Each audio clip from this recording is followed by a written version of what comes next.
Hello everyone, it's Hooves of Doom here again, and I thought I'd just do a video about the Beastmen.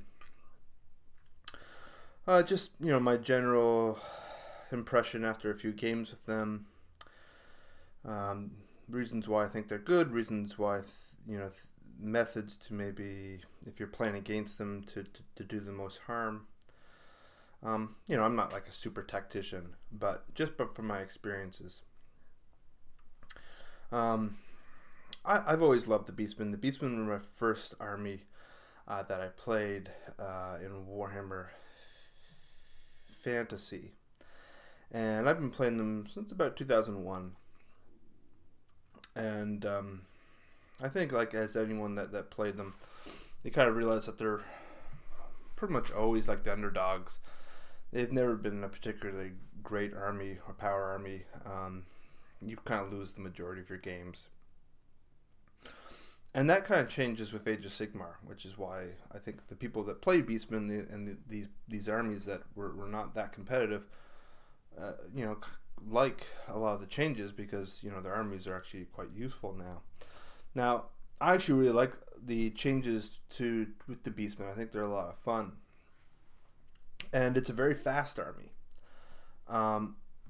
but that doesn't mean that you should just run across the field and just engage as soon as possible. I think the more I play of Age of Sigmar, the more you just need to be a little bit more understanding when to engage. I mean, you can get your gores in on first turn easily, but often if they don't have the support, they're just going to get overwhelmed and you're going to lose them. And at that point, there's no point in kind of doing that. In some ways, it might be best to kind of wait till you're a bit closer, then engage, and maybe move your gores in behind like the enemies and maybe get at their characters or something like that, because they're, like I said, they're very fast.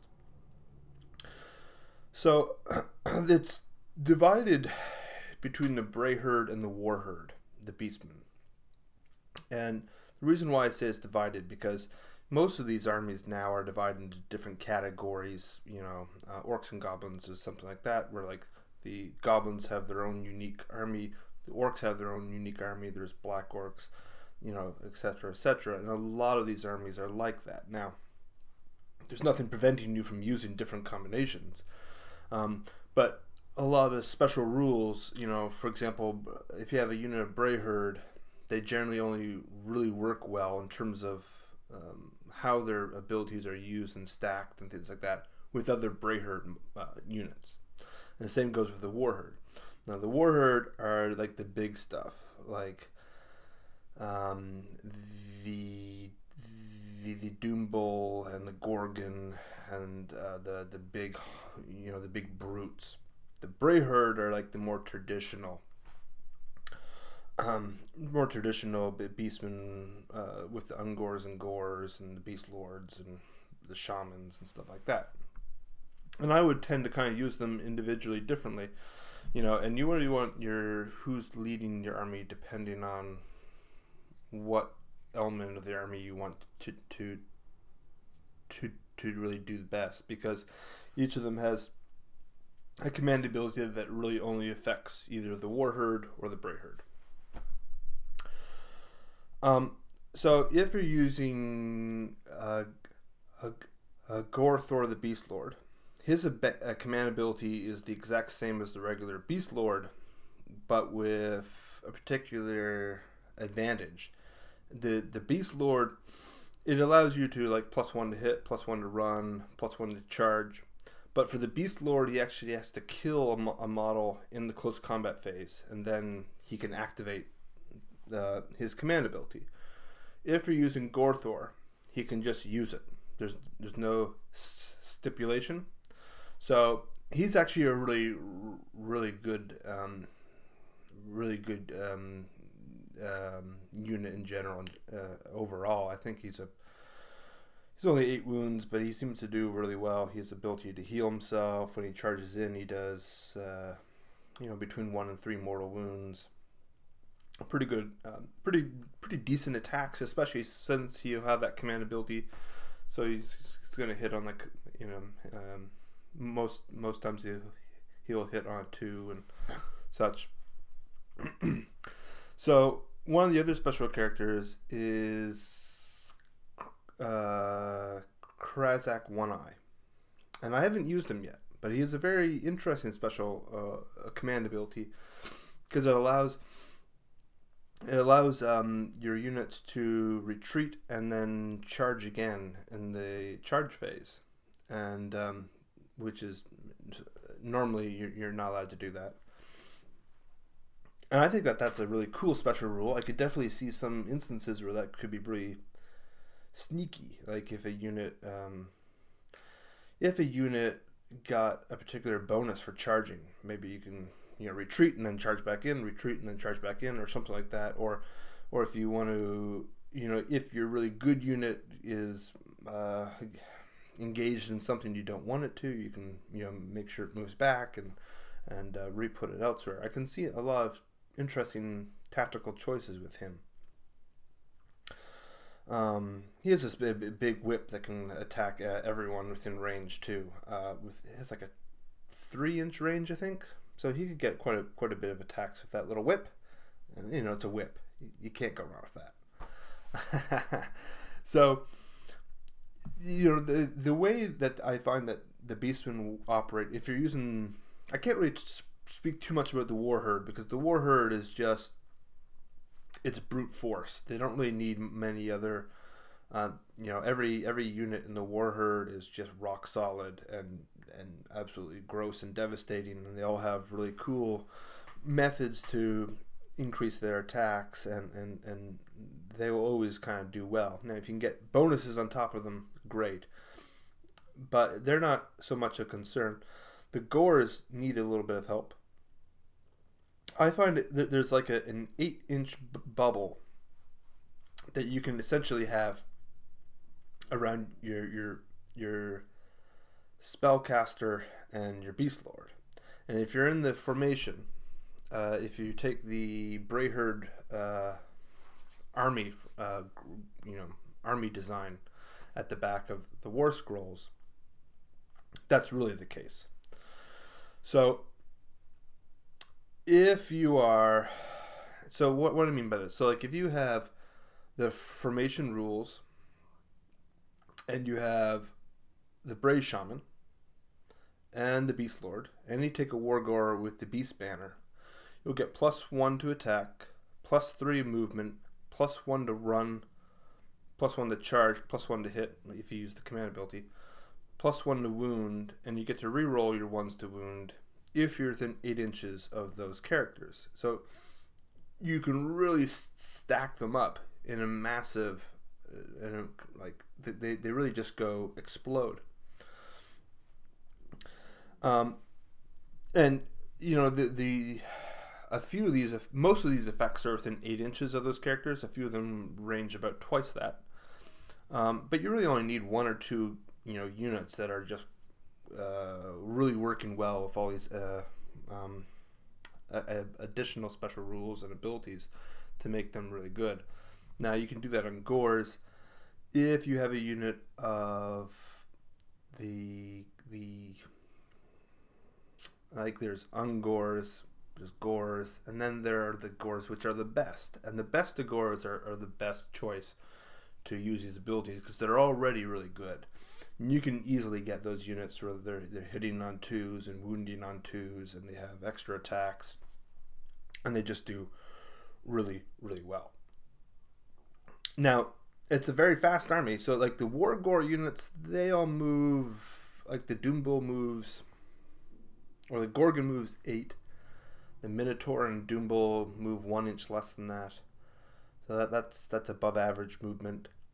The Gores and such, they'll move 6, which again is pretty good. But if you begin within 8 inches of the Shaman, you get +3 inches on top of that. And the reason why I say that this is a very fast army is because unlike if you have like the Standard Bearer and the Hornblower and things like that, the ability that the Beastmen have is the ability to run and then they can also charge into combat, which is again something that normally you can't do. Now they don't have any benefit to bravery. Most of those army standards increased bravery. A lot of them do, and the Beastmen don't quite have that. But their ability to run and charge is huge. The Gores also have an ability called Anarchy and Mayhem, which is when you choose them to attack, you roll dice. Again, there's some modifiers. If you get +1 onto the roll if you're within 8 inches of a Brayherd character, which again, this is the reason why if you're close to all these characters, they just go bonkers. And +2 if the unit has 20 or more models. Now, if you roll 1 or 3, it has no effect. But again, if you have both of those characteristics, your roll would be automatically a minimum of 3. If you roll 4 or 5, you get +1 to wound. If it's a 6, you get, or higher, you get +1 to wound and +1 attack. So, I mean, there's just so many abilities that can really pile in. That all these apply just to Brayherd. They don't apply to the Warherd. I think the command ability might. I'd have to relook at that. But I just think that, you know, having an ability where even Gores could have 3 attacks base, or maybe it's 2 attacks, but hit on 3s, reroll their 1s because they have 2 hand weapons, or at least mine do, and then wound on 2+, rerolling 1s. You just go bonkers. Like if you have the banner and everything, the beast banner, that's unheard of. I mean, most of the time in previous games, Gores were just piles of crap. They just couldn't do anything unless you had, like, I used to use like a huge horde with a couple beast lords and basically the same idea. It would work okay if you got a couple of the spells off on them and stuff, to make them +1 strength, +1 toughness. But generally, it was kind of rough. And they have an armor save now, which is just huge. I love that. I mean, in my last game, I had Mystic Shield, and they were all in terrain. So, like, a Gore unit had like a 3+ armor, which was just, I mean, oh, love it. You can't go worse than that, or you can't get much better, I guess. So yeah, I mean, it's an interesting army because it either really rocks or it really fails. But it's so moves so fast. It hits pretty hard. Doesn't have a whole lot of resilience though, because the bravery is not great. So if you're in a long battle of attrition, it's going to be kind of a bloodbath for both sides. And, you know, I don't have a whole lot more to say about them. What I would say is just like you need to keep that core nucleus of maybe like the Wargorth, the beast standard, your beast lord, your Bray shaman right in the middle, and then surround them with all the different units from the Bray herd: Gores, Ungor raiders, some heavily armored units of Gores, and it's such a brutal combination if you kind of do that. Now, if you're playing against them, take out those characters, and the army will be diminished by a great deal. So if you have like a bunch of artillery, like orcs and goblins or something like that, take out those characters. And I would take out the shaman first, because the shaman and beast lord have almost the exact same effect on the army, but the shaman gives them additional movement, and you can cast spells. Now, the beast lord does extra attacks, but in terms of like the effect on the army, they're the exact same. It gets amplified if they're both together, but if you just take out one, you're going to lose that effect. So I think the shaman's the biggest priority if you're fighting against Beastmen, to take him out. Plus his spells are pretty good. You definitely don't want to roll on like the ability to bring out on a monster. And oh geez, I had some other thought and I completely now have lost my train. Yeah, I think it's just a pretty solid all-around army. Quite a lot of fun to play against. That's it. Yeah, I mentioned this before. If you have a general, and part of the reason is with the formation, take more than one beast lord, right? You don't want to just have the bare bones formation with the Beast Lord, who's the Beast Lord for the formation and your general. And the reason why is because the Beast Lord for the formation is just so important. You don't want to also have him have your command ability. It's nice to kind of spread out those abilities a bit more. So if otherwise, you know, any type of ranged attack will just go straight onto him. If you have the other Beast Lord and one's the general, has the command ability, the other's the formation Beast Lord, and he's making the rest of the units kind of go bonkers. It just, I think that's a decent strategy, you know, providing you have the wounds or the amount of keywords or whatever comp you're using. That just seems like a pretty smart thing for me. So yeah, I mean, like I said, I've been playing Beastmen a very long time. They're a fun army. Looking forward to maybe getting a few more units for them. But I like how they play. They're really like this huge horde of, like, you know, rambling, you know, beastmen, and it makes sense that you know they would all be just going berserk because of these, you know, these really important members of their army right in the middle, just making them all just go, you know, bonkers. I really like it. So that's what I have to say about the Beastmen. Have a good one. Bye.